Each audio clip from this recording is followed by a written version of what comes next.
안녕하세요. 다산에드 전병칠 원장입니다. 여러 가지 시험을 준비하시는 분들이 우리가 모의고사라고 하는 것을 치르게 됩니다. 모의고사. 보통 이제 수학 능력 시험을 준비하는 우리 고등학생들 혹은 대입을 준비하는 그런 분들이 많이 모의고사는 치르기 때문에 모의고사라고 하게 되면 이제 거부감, 부담감 이런 것들이 많이 드는 것이 기정사실입니다. 모의고사라고 하는 것은 모의 시험이라고도 볼 수 있습니다. 그러니까 모의고사는 진짜 시험이 아니라 그 전에 한번 시험을 미리 치러보는 것이죠. 모의고사는 왜 치를까요? 어떤 분들이 저한테 이런 말씀들을 많이 하십니다. 모의고사에 몇 점 나왔습니다. 70 몇 점 나왔습니다. 이번 시험 합격할 수 있을까요? 제가 최근에 시험을 보는데 모의고사에서 계속 과락이 나옵니다. 모의고사에서 계속 50점대 후반이 나옵니다. 이번 시험 합격할 수 있을까요? 이런 말씀들을 많이 하시게 됩니다.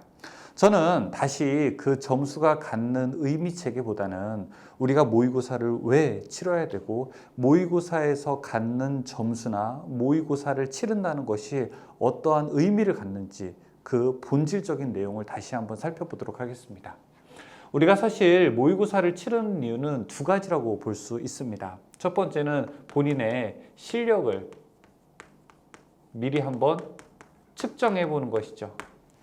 내가 이번 시험에 몇 점 정도 나오게 되는지, 내가 시험을 보기 전에 혹시 과락이 나오지는 않는지, 내가 국가기술 자격증 시험 같은 경우에는 60점이 합격 목표인데 내가 이 60점에 충분히 도달하게 되는지 우리가 실력을 측정하고자 하는 이유가 첫 번째라고 할 수 있습니다. 또 두 번째 이유도 들 수 있는데 이 두 번째 이유는 실력 측정과 함께 분위기 파악입니다. 분위기 파악은 또 두 가지로 나눌 수 있죠. 분위기 파악은 첫 번째는 우리가 시험을 보게 되면 내 마음 떨림이 어떨까라고 하면서 하나는 우리가 심리 상태를 간접적으로 경험을 해볼 수가 있고요. 그 다음에 내가 시험을 치르는데 혹시 시간 배정이 얼마 정도 되는지 이 시간 조정의 의미도 또 하나 있습니다. 자, 이렇게 모의고사를 치르는 목적은요, 크게 두 가지로서 실력을 측정하는 것, 그 다음에 분위기를 파악하는 것, 이 두 가지로 놓을 수 있습니다. 자, 이 상태에서 우리가 목적이 두 가지이기 때문에 접근 방법도 약간 달라야 합니다. 여러분들이 만약에 진짜 실력을 한번 내가 측정하고 싶다, 시험을 치러 가기 전에 아니면 내가 공부가 거의 됐다고 판단되었을 때 실력을 측정하고 싶으면 실제로 여러분들이 실력을 측정하기 위한 목적을 달성하기 위해서는 무엇보다도 좋은 문제를 선택해야 됩니다. 예를 들어 관연도 문제가 있는데 관연도 문제 2010년도부터 최근 2020년까지 문제를 엄청나게 많이 외우신 분이 있어요. 막 정말 관연도 문제 문제하면 딱 답 나올 정도로 외웠어요. 자, 근데 이분이 만약에 실력을 측정하고자 모의고사를 보는데 이 사이에 있는 특정 회차를 가지고 시험을 본다. 예를 들어 2019년도 1회 문제를 가지고 모의고사를 본다. 그러면은 사실 그 결과값은 기대한 것보다 아니면 내 원래의 객관적 성적보다 훨씬 더 높게 나올 확률이 높습니다. 왜냐하면 내가 지금까지 공부했던 게 내 책에 있는 관연도 문제인데 그걸 가지고 시험을 보게 되면은 당연히 점수가 잘 나올 수밖에 없죠. 그 문제가 거의 암기된 상태이기 때문에 그렇죠. 따라서 이거는 우리가 좋은 실력 측정을 하는 좋은 도구다라고 보기에는 문제가 있습니다. 예를 들어 이렇게 시험을 본다라고 하게 되면 이 비슷한 유사 문제를 가지고 모아놓은 것 혹은 이 관연도 문제라고 하더라도 조금 흐트러뜨려 가지고 멀리 이 범주가 넓은 것에 있는 것을 무작위로 골라서 시험을 보는 것이 사실은 내 시험을 대비하는 현재의 상황을 보다 객관적으로 판단할 수 있는 그 근거가 되는 것이죠. 좋은 도구는 바로 그렇게 나오는 것입니다. 만약에 여러분들이 분위기를 파악하고 싶다. 야, 시험장이라는 분위기는 도대체 어떤 분위기일까? 야, 시험장이라고 할 때는 도대체 마음가짐이 어떨까?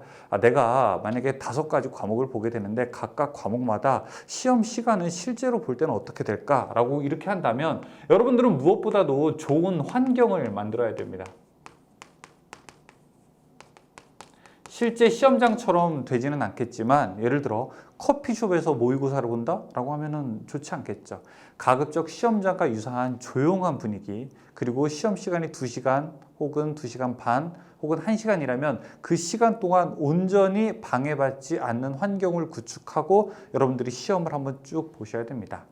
혹시 여러분들이 CBT, 그러니까 기능사를 준비하시는 분들은 핸드폰으로 그냥 이렇게 눌러가지고 시험을 보는 것이 아니라 컴퓨터로 가급적이면 유사한 환경에서 시험을 보는 것이 여러분들에게 더 도움이 되겠죠.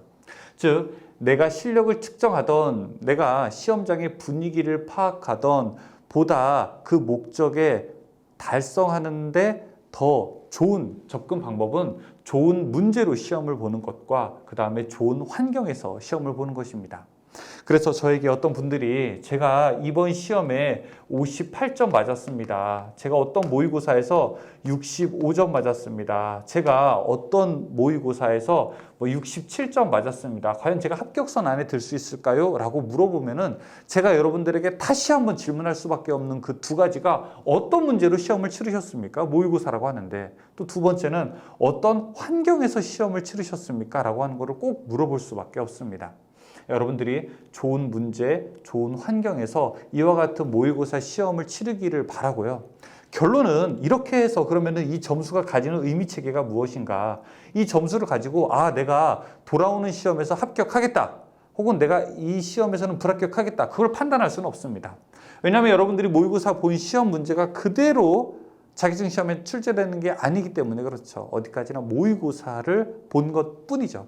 따라서 여러분들이 이 결과를 가지고 기대하는 것은 내가 이번 시험에 붙겠다, 붙지 않겠다 예견하는 것이 아니라 예견은 아무도 하지 못합니다. 단지 여러분들이 할 수 있는 것은 다 내가 어떤 과목에서 내가 어떤 특정한 단원에서 약점이 무엇인지 그 약점을 바로 파악하는 것에 여러분들이 중심을 두셔야 됩니다. 즉 모의고사의 목적은 여러분들의 약점을 파악하고 내가 약점이 노출되었고 이제 분석이 되었다면 그 약점을 보완하기 위해서 학습 전략을 따로 구성해야 하는 거지, 이 점수가 딱 가지는 그 의미만 가지고 내가 앞으로의 시험을 합격할지 불합격할지 예견하는 것은 저는 그것이 모의고사가 가지고 있는 의미는 하나도 없다고 봅니다. 아셨죠? 여러분들이 모의고사를 보시면 점수가 나오죠. 그 점수가 가지고 있는 의미체계를 잘 보신 다음에 반드시 여러분들의 약점을 파악하시기 바라겠습니다. 내가 모의고사를 보니까 이 전기 기기 과목 중에서 변압기에 대해서 내가 솔직하게 잘 이해를 못하고 있구나. 이 변압기의 전압 변동률이라든지 아니면 이 변압기가 가지고 있는 고유한 특성, 부하 특성, 변류비, 전압비 이런 것에 대해서 내가 잘 이해를 못하고 있구나. 내가 이런 것들을 내가 대부분 찍었구나 라고 하게 된다면 여러분들이 시간을 조금 들이더라도 본강으로 다시 가셔서 그 이론 부분을 이제 학습하셔야 되는 거죠. 그렇게 보완을 하고 유도기에서 내가 슬립이라고 하는 거 문제 답으로만 외웠지 이 슬립이라고 하는 게 무슨 뜻인지 잘 모르겠구나.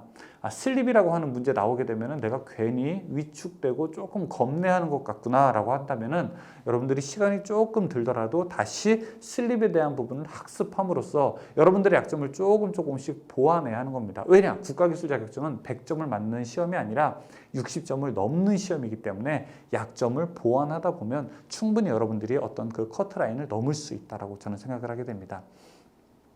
너무 겁내하실 필요 없습니다. 모의고사 점수가 조금 낮다고 또 위축되실 필요도 없습니다. 모의고사 점수가 너무 높다고 또 자만하실 필요도 없습니다.